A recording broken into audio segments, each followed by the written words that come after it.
takka nan asal lafa daba jiddu saa qulla booda himuun jiru zabanaan nama nagayaa ta'e kan osoon kopheetii keessatti iddoo iseen fedha beekta wallahi so embarrassing generaalli jiru ministeerri jiru mootummaa garagalchuun nun barbaachisu kuttee waan hin jeefne sitti mamma qabsoon hin hodhoodhaan normalii silaatii ol nyaata qabsoon hidhannoo naannoo Tigraayittis Amaarattis Oromiyaattis gaggeeffamu caasaalee kana nyaateefitu jira diinagdeen laamshee jira birookiraasiin laamshee jira amma bar bulchaan maal hin jiru milishumaatu nama cafaqa malee wanti tajaajila ummataa sadarkaa qabaleetti kennu hin jiru gara gadiiti humnoonni qawweedhaan itti fincilan sirnicha nyaatanii akka hirmaatti fitu jiran gama oliiti osoo namni humni biraatuun dhiibin muummichii fi ministeeronni komishiinoonni isaanii addaan facaanii jiran maaliif erga dirree siyaasaa cufuudhaan murteessee booda nama sii ja'uun hunda firraaree nama isin haalaka gaashee ja'u qofa bira kaa'e kaakistokraasii waan jenni jira kaakistokraasii jechuun maal jechuudha hoggaa namoonni dandeettii hin qabne amanamummaa hin qabne naatoo ummataa hin qabne incompetent irresponsible corrupt warri ta'e qofti hoggaa biyya bulchan kaakistokraasii jedhama siistamni sun kanaaf ministeeronni kun amma qaalichanii sodaatan namichi inni arrabsa ni aari'a ni hidha kanarraa kaka'e waan dhugaa takka itti himan waan inni gubbaa kaffitu kunaasirraa hin jiru fudhataniituma usan waan fudhatan san immoo hojiitti ni kan maaliif itti namanan takka dandeettii isaan qaban qaallichinii fi ministeeronni isaa wal quban qaban ni fakkaatan malee san qofa osoo hin ta'in biyya ollaa hundaa wal lolee jira Somaaliyaadhaan wal lola Eertiraadhaan wal lola Jabuutiidhaan wal lola Keeniyaan keessa tureenis akkasumarra jaalaltiin jirtu Uganda Rwanda addunyaa mara except Emireet malee biitii takka shariika Itoophiyaan jirtu irra nan gama dippiloomaasiinis dhidhiitaa fi walibbuu unnecessarily amma akka Somaaliyaa kan hoggaa laaltan waan nama qaaneessuut dalagame fakkeenya gama diinagdee fudhadhaa diinagdee kalaafis inni guddaan lola garuu waan lolarraa hafte akka waan biitii sun uuftee yoo nan beekuu baadhe malee biitii sun gaaza lafaa ba'u ka gurgurtee maallaqa bakka keessu dhabde hin qabdu masaraa mootummaa ittiin jaara riizoortii isaa fi namoonni muraasni qofa itti bashannan ittiin jaara maallaqni lolaan dhume lolli maal godhe qonni akka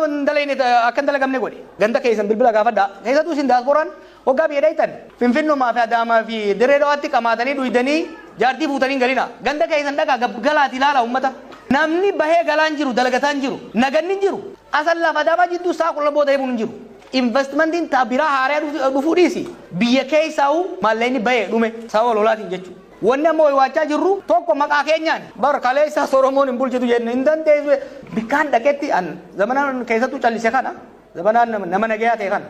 zamana dippiloomaasii kana nama hedduun argamu hogganoota biyya adda addaa waa'ee warra Itoophiyaa bulchaa kana hoggaa isaan haasayan osoon kopheetii keessatti iddoo iseen fedha beekta wallahi so embarrassing namni keenya kasirna san keessa jiru generaalli jiru ministeerri jiru kanaan hin qaanu hin jiru maaliif tokko maqaanu nyaatan alagaa duraanuu maqaa keenya hin jaalanne daran dhugeessaniif jechuudha tokko maqaa keenya qabatanii deeman lammaffaa waan leencoo lataa jiru jira waan jaarsi sun jiru ilaalchisaa jaalatanii jibbitanii dhaggeeffadha waan inni jiru nullee mootummaa Oromootii miti jennu nuti filanne gaa sirni kun qabsoo Oromootiin ol bahe maqaa Oromoo dhayata badiin isaa haga feete yoo akkanne nurra maxxanti jaarsi elemoo jam tokko yoo jiraate ijoollee hedduu keessa gurbaa guddataa yamoo qabaate guddataa yoo hate mucaa warra elemoo santu hate barjan guddataa qofaa yoo ganda hundaatu waliin maqaan xuraawaa jechuudha tokko kana lammaffaa sirni bifa kanaan utubaaleen sirna biyya hagar mangista akkaa'u state bifa kanaan gaafa shoshorroqee bututaa'ee laaffate mootummaa qofaan ka kufu biyya wajji kufa state kollaapsiidha jechuudha biyya hoggaa kufee laaftutti hin fudhatina haa toltu haa baddu biiti taqeega jaaramte booda qoybu sirreessu sirnetti tolchu hamtuu isii irraa laaffisanii mootummaan sun mootummaa nama miidhaa nama irraan geessu irraa laaffisanii kan nama tajaajiltu godhuudha malee biitii takka adda facaanaan callee dukkana keessa facaatee beeke Somaaliyaa laala Yemen laala Liibiyaa laala biitii diigamuun is very dangerous kanaaf ammoo inni lallabaa jiru maali sirna garagalchuu maal osoo taate har'aa miti gaafa tiyoorii qofa qorannetanii waggaa fudhu fitteemi guyyaa 40 nutti fittu hin jirtu ree waan bututee xiqquma itti buunaan bara mana utubaan isaa laaffate xiqquma tiraaktarii itti buunaan kuutee beeke takkaa'u muka jirmisaa shame rirmi fitte gaafa tokko qilleensi xiqqaa tokko lafeen lafaan dhaya amma sodaan an qabu maali sirna kana daddafnee karaa tokkotti itti baasuu baannaan maqaa keenyaas gaafa Oromooti biitii jiide gaafa isaanii jiide waan jaamurra dhufnaa jechuudha san qofa osoo hin ta'in biitii adda facaateeti nuus walii keenyaas ollaa wajjinis rakkoo keessa seenna ka ja'uuni warra mootummaatiin challenge godhuu barbaada warra sirna san keessa jiru nama mootummaa san keessa jiru parsantii 5 hin ga'u ka gurbaa deeggaru kurnanumaaf 5 saniif challenge godhuu barbaada qaanyii kana keessa akkamitti dhufne laaftuun sitti fakkaatiin hoggaanaan akkana dubbadhee qaanii adimit godhu garuu amanu malee keessa ba'uu hin dandeenye. Nama jaartee moo kophaa fiida. An kophaa mul'adha takka kophaa fiigee hin beeku. Nama waggaa ol baafte akka heetaati shimbiraan nyaata. Har'a dhiisii kaleessa gaafa silaa kophaa fiigee sansanuu kophaan fiine akkan kophaan fiine gaafa kaane Oromiyaa guutuu ganda waggaa sochoofnu lafatti mi bara built that yaa waan qeerroon hojjete san yeroo meeqan Keeniyaa dhaqee yeroo meeqan biyya meeqa dhaqee bara san keessatti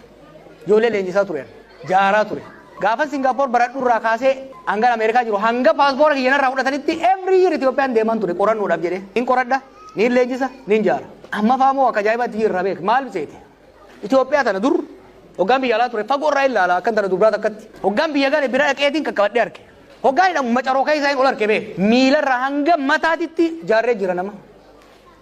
Sammuu jaaru jirra sammuu jaarre nama waan tokko amma ooyoo akkana godhan warra kaan isin irraa fudhata an biyyaan nu harkaa diigamaa sodaadha malee amma booda kabalanii nu harkaa fuudhanii yaadinaa sun we have built an kanii yaadda'u fardaan nu jala du'aadha malee fardarraa nu kaasanii jallaa buufnee tolaa qajeelaa irra keenyaadha malee argumentiin jiru san hin yaadinaa kan hoggaan jiru yeroo hunda Oromootu prime minister ta'ee itti fufuu jechuu miti no we don't have to we don't need to sirna dimokiraasii keessatti uummanni lakkoofsaan wayyaba number 1 yoo kadhabu taate number 1 sun gara tokko deemuu hin danda'u. Keeniyaa akka ilaaltan amma abbaan fedhaa dhufu warri saba guddaa aangoo pirezidaantummaa godhaman taates wanni isaan jiran hojiitti qaba jechuudha. Sirna dimokiraasii keessatti sirni dimokiraasii mirga warra wayyabaa bulchaa mirga sabxinnaatu kabajama. San qofaa miti mirga qofa osoo hin ta'in lakkoofsi dimokiraasii keessa waa lamaatu murteessaadha jira. Lakkoofsa namaa fi maallaqa. Nuti lakkoofsi ni qabna maallaqa irratti dalaguu qabna. Maallaqa dalaguu ammoo siyaasa wal qixxeessuu qabna. Takka nan asal lafa dama jidduu saa qulla booda